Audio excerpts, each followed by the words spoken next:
Exercise 3.4 से question number 6 करेंगे। A number is divisible by both 5 and 12। कोई number है जो 5 से और 12 से दोनों से पूरा डिवाइड हो जाता है। पहले तो इसी बात का मतलब समझिए कि लेट सपोज कोई नंबर n है आपके पास और ये 5 से पूरा डिवाइड हो जाता है, यानी जब इसे डिवाइड करते हैं तो रिमाइंडर 0 आता है। और यही नंबर 12 से भी पूरा डिवाइड हो जाता है। जब इसे 12 से डिवाइड करेंगे तो भी रिमाइंडर 0 ही आएगा। अब आगे क्वेश्चन कहता है by which other number will that number be always divisible. तो आप बताइए कि अब ये जो नंबर है ना, ये किस और नंबर से हमेशा पूरा डिवाइड होगा। यानी पूरा डिवाइड होने का मतलब है कि वो भी रिमाइंडर 0 ही बना दे। अब 5 और 12 से तो ये जो n नंबर है ये पूरा डिवाइड हो रहा है। अब पूछा ये है कि वो कौन सा नंबर होगा ये जिससे ये पूरा डिवाइड हो जाए। दैट मीन्स कि ये चीज आपको निकालनी है। तो 5 और 12 से जो नंबर पूरा डिवाइड हो रहा है वो 5 का और 12 का एक मल्टीपल होगा। बिल्कुल सिंपल सी बात है। और जो मल्टीपल भी होगा तो अगर वो 5 से पूरा डिवाइड हो रहा है, 12 से पूरा डिवाइड हो रहा है, तो ये मल्टीपल होंगे 5 और 12 के। तो 5 और 12 का ही एक ऐसा कॉमन मल्टीपल होगा। कॉमन मल्टीपल जो 5 और 12 का होगा वो इस नंबर को पूरा डिवाइड कर देगा।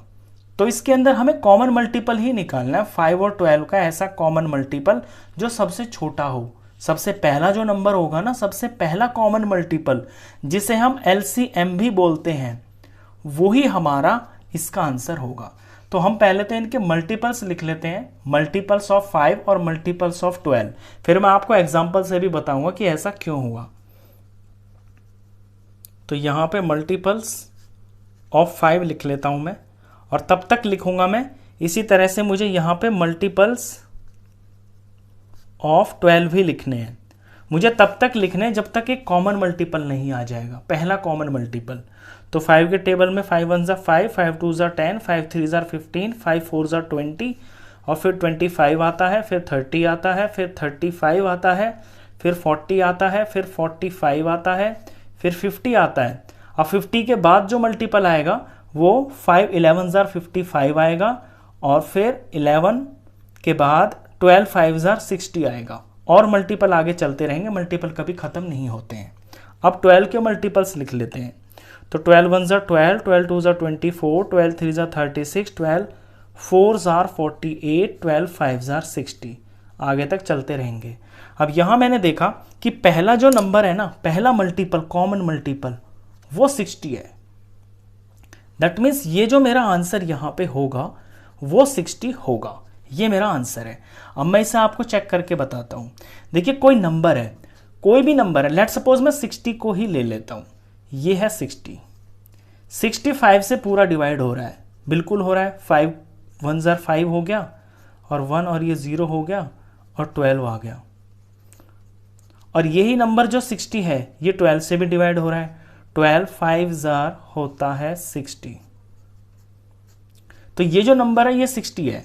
अब 60 और किस नंबर से पूरा पूरा डिवाइड हो जाएगा? तो 60 जो है 60 से ही पूरा डिवाइड होगा, क्योंकि 60 को अब 60 से डिवाइड करेंगे तो 61 ज़ा 60 हो गया। ये है। अगर 60 की जगह यहां कोई और नंबर होता तो वो नंबर होता फिर 62 ज़ा 120। यानी जो नेक्स्ट इसका कॉमन मल्टीपल आता ना, आगे करते चले जाते तो यहां 120 आ जाता और यहां भी 120 आ जाता।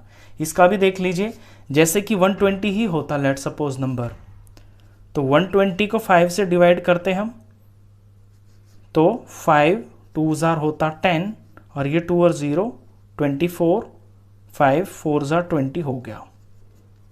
तो 125 से पूरा डिवाइड हो गया। और 120 जो है ये 12 से भी पूरा डिवाइड होता। 12 10 ज़ा 120। तो अब पूछा ये है कि ये जो 120 है ना, अब ये किस नंबर से पूरा डिवाइड हो जाएगा? तो ये नंबर होगा 60, क्योंकि 120 को 60 से डिवाइड करेंगे तो 62 ज़ा 120।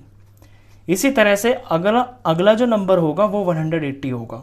180 ऐसा नंबर होगा जो 5 से और 12 से पूरा पूरा डिवाइड हो रहा होगा।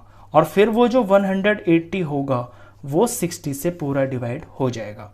तो क्वेश्चन का कॉन्सेप्ट ये था कि अगर कोई नंबर किन्हीं दो नंबरों से डिवाइड होता है पूरा पूरा, तो वही नंबर फिर किस नंबर से डिवाइड हो जाएगा पूरा पूरा इनसे अलग, तो वो होगा एलसीएम, यानी कि लीस्ट कॉमन मल्टीपल, जो उन दोनों नंबरों का पहला मल्टीपल होगा उससे हो जाएगा। तो इसका आंसर 60 है। क्वेश्चन खत्म। नेक्स्ट क्वेश्चंस के लिए मिलते हैं नेक्स्ट वीडियो में, तब तक के लिए गुड बाय।